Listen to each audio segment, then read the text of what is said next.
Hello, this is Eric, and as you know, Hollywood ruins everything. Hercules, half-mortal son of Zeus and some random lady. A man constantly challenged by Zeus's jealous wife Hera. A man whose heroic actions are set in stone. A paragon of masculinity. The god of strength, who rose to immortality when his mortal self was burned away, and left behind his bow and arrows that would later kill Paris in the mythological Trojan War. And an inspiring athlete fighting for fame and glory and a whole bunch of merchandise? This is Disney's Hercules.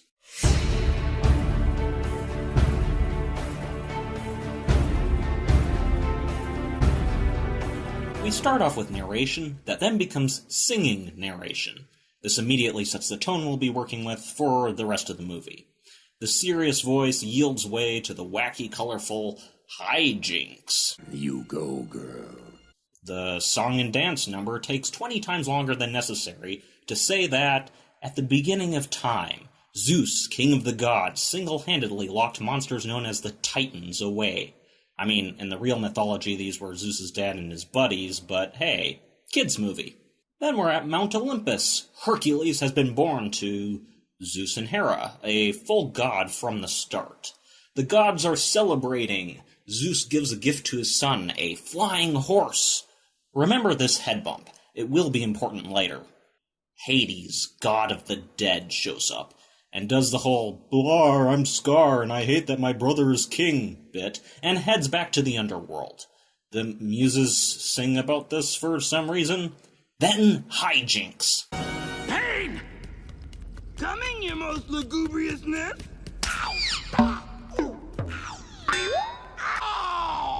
The Fates are there, and they tell Hades that Hercules will defeat his Release the Titans and usurp Zeus plan.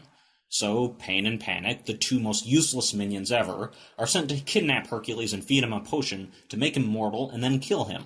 They somehow mostly succeed, except they didn't get Hercules to drink the last drop, so Hercules still has his godly strength. Good thing Hades didn't put more potion than necessary into that bottle, or we wouldn't have a story. So, Hercules can't come back to Olympus because he's mortal. A pair of farmers adopt him, and he grows up into an awkward teen with too much strength. We learn that his weakness is clumsiness, and he accidentally causes more damage than an entire millennium would in 5 minutes. Wait, who's this woman? Okay, that's funny. Hercules confesses to Farmer Dad that he doesn't feel like he belongs. In return, Hercules is told that he's adopted. Hercules says a sad goodbye to his parents, and then we completely forget about them until 10 seconds before the movie's over. Hercules goes to the Temple of Zeus and prays, and Zeus claims him as his son and says to come back to Olympus, Hercules needs to be a true hero. Zeus even returns Pegasus to Hercules. Remember that head bump? Well, it came back! Ta-da! They're best buddies because they were near each other one day more than a decade ago. So Hercules flies off to find Phil, a trainer of heroes. Phil, however, doesn't initially want to. He's trained Perseus, Jason, Odysseus, even Achilles. As he destroys priceless artifacts, he says that all those heroes died before going the distance. Interesting turn of phrase. Phil's dream is that a picture of a hero he trained would be put in the stars, and people would say, "That's Phil's boy." Eerily specific, but I suppose everyone needs a dream.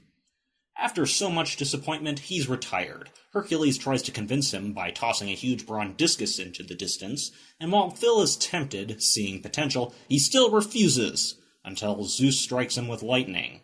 Talk about a literal deus ex machina. So Phil tries to train Hercules.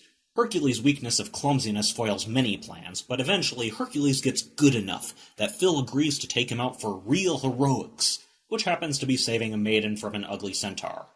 But aren't you a damsel in distress? I'm a damsel. I'm in distress.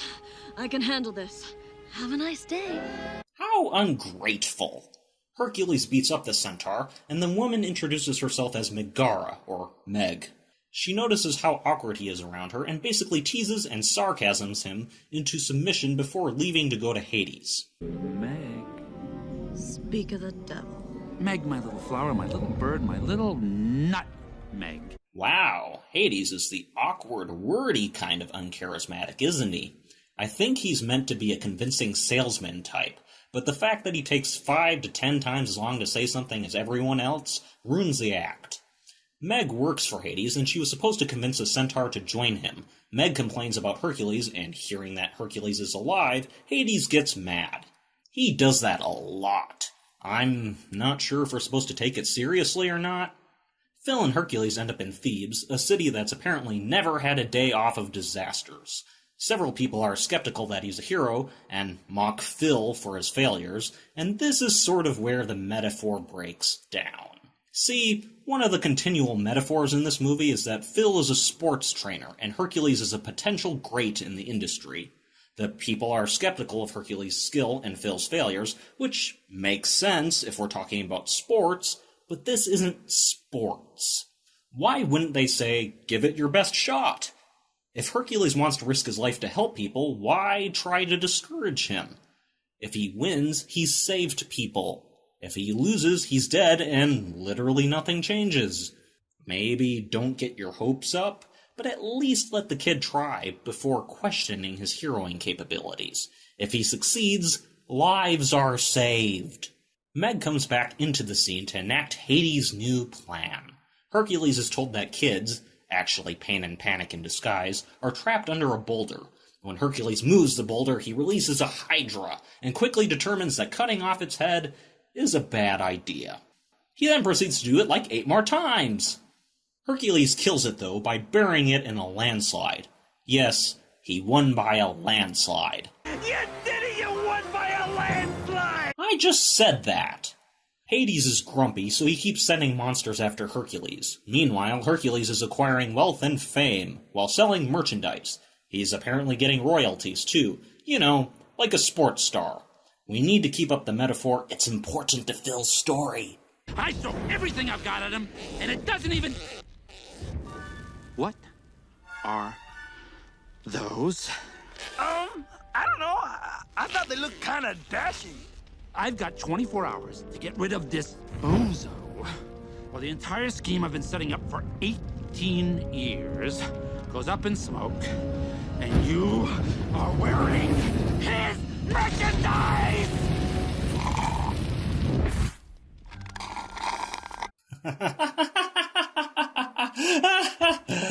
Okay, a lot of jokes are misses in this movie, but this one's pretty good. We find out more about Meg here. She sold her soul to Hades in return for having her boyfriend live. Then he ran off with another girl. Hades makes a deal. He'll give Meg her freedom if Meg finds Hercules' weakness, which we all know to be his clumsiness. I mean, maybe Phil trained that out of him? We'll see. Hercules talks to Zeus, and Zeus says that Hercules isn't a true hero yet. Amazingly, being a sports star is not the same as being a true hero. Hercules is down on himself, so Phil gives him a pep talk. An honest-to-Zeus pep talk.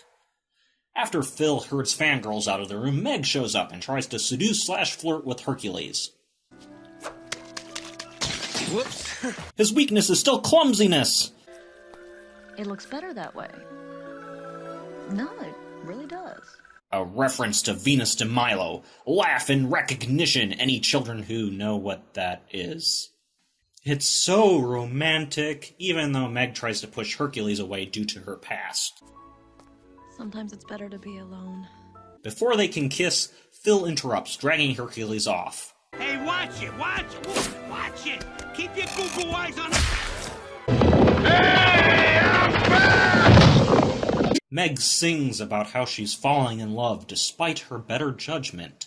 What a sad, melancholy song. No man is worth the aggravation. That's ancient history, been there, done that. Who you think you're kidding? This movie doesn't seem to understand what tone means, or at the very least can't find a proper balance of humor and seriousness. Hades shows up, and Meg refuses to tell Hades that Hercules' weakness is tripping over his own 2 feet because she's in love, which leads us to the meme. The one thing everyone remembers Hades for most. If you don't know what I'm talking about, you're about to. Aren't we forgetting one teensy-weensy but ever so crucial little tiny detail?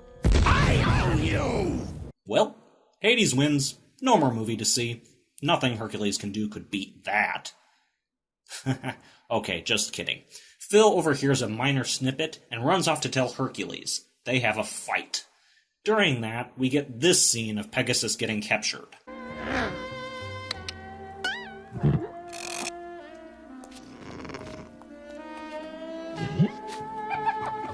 What?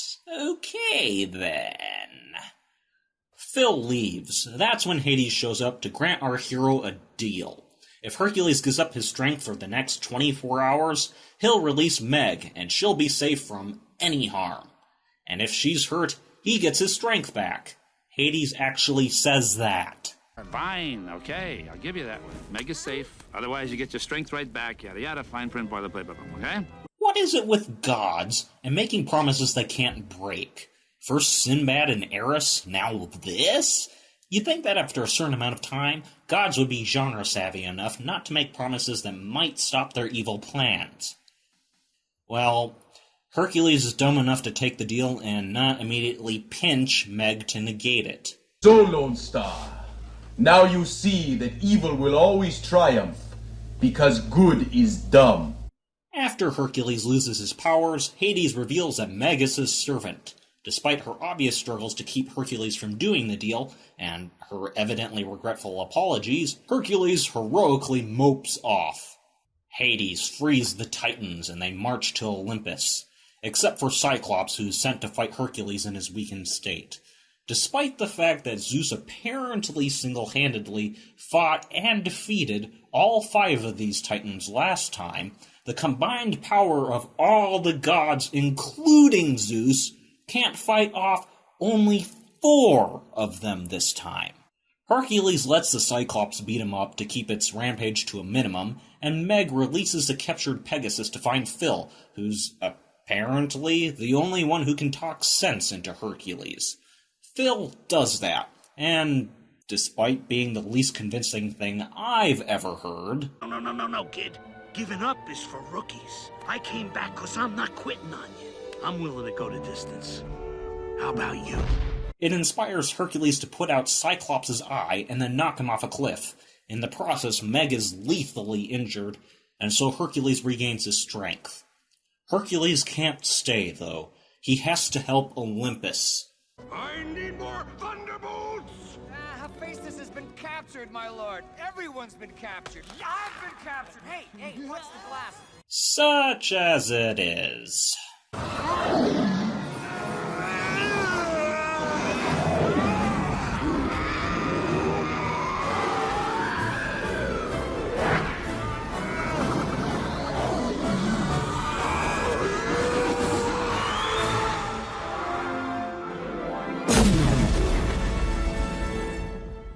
That was easy.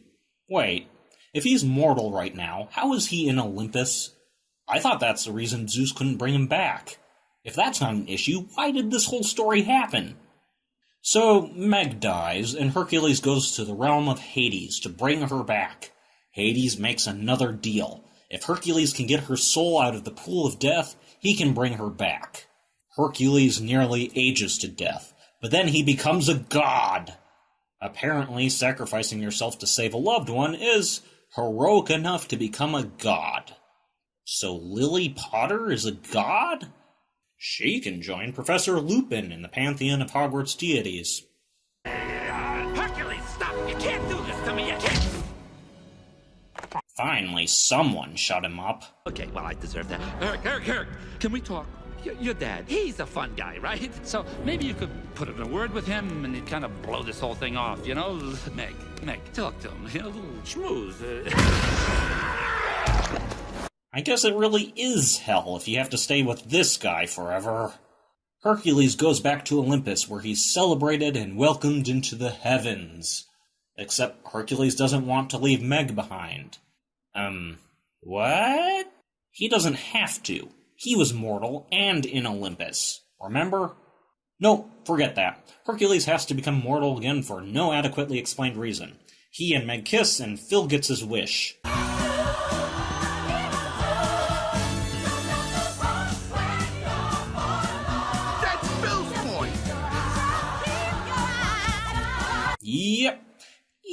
oddly specific dream fulfilled, and so they all live happily ever after. Perhaps it's just me, but I appreciate grand, epic stories that I can take seriously. I like it when the sense of awe you get from millennia-old temples can be made manifest in stories. I understand that this is a kids' movie, but guess which movie Disney did before this one? Hunchback of Notre Dame. Disney knows how to respect the material they're given, so why did they try to make this a comedy? Was it to compensate for how dark Hunchback was? Then again, Aladdin came out before this too, so maybe they were just trying to emulate that. Well, it's a goofy movie with goofy humor. It's definitely not for me. I'm not sure who it's for exactly. It's got a bit too much darkness and adult referential material to be just a silly kids movie, but it's got too much hit and miss humor, logical errors, and uncharismatic personalities to be taken seriously. Fabulous party. You know, I haven't seen this much love in a room since Narcissus discovered himself. Everyone's been captured. I've been captured. Hey, what's the glass? Yeah, Hercules. Thank you, man. The main characters are sorta okay. Phil has a weird life goal, but he's gruff and caring in a way that makes it easy to like him. And despite the sports metaphor not making much sense when applied to heroism, you still kinda get it. Though you may be indifferent about his success depending on your level of enthusiasm. Meg is actually a great character, but misapplied. Her time with Hercules can be measured in minutes, they don't have that much chemistry, and with a bit more time in the right direction, her story could have had a lot more impact. I think, given less time with musicals and more with Hercules, more time to hash out their relationship, this could have been better. It's too bad she's in this film, really. Hercules is basically a big kid in an adult's body who doesn't really learn anything or change significantly. I mean, yeah, there's that whole true hero business, but it sort of feels like a slapped-on moral. A better moral, one that many characters come back to, is about getting back up even after loss, to not let the regrets hold you back. That'd fit very well with Meg, who let her ex poison her feelings about love. Phil, whose heroes have all been killed, poisoning his feelings about his one true passion of training, and Hercules, having been betrayed at the end, getting back up to do the right thing, even after everything went downhill. It could even apply to Hades, who holds on to his spite for Zeus for millennia and never lets go. If only they'd gone that route. Speaking of Hades, he's not a significant villain. There aren't really any stakes here because all it really took was a can-do attitude and a flying horse to defeat him. Hades isn't clever, nor threatening, nor funny, nor powerful in the way that you'd think the Lord of the Dead would be. Hades is, well, a meme villain. After doing so well on Frollo, this could have been a really cool villain. But, well, they needed their wacky hijinks for some reason. Too bad. I own you! While the voice acting, animation, and so forth are competent, this doesn't feel so much like a Disney film, so much as a Disney experiment. Something to test certain waters. I'm not quite sure what they were going for, but I hope they learned whatever they were trying to figure out in time for their next film, Mulan. Anyways, that was Disney's Hercules. I'd like to know if you share my opinions or disagree, so please leave your thoughts in the comments below. Don't forget to like, subscribe, and hit the bell button to receive notifications whenever we put out a new video. And have a fantastic day.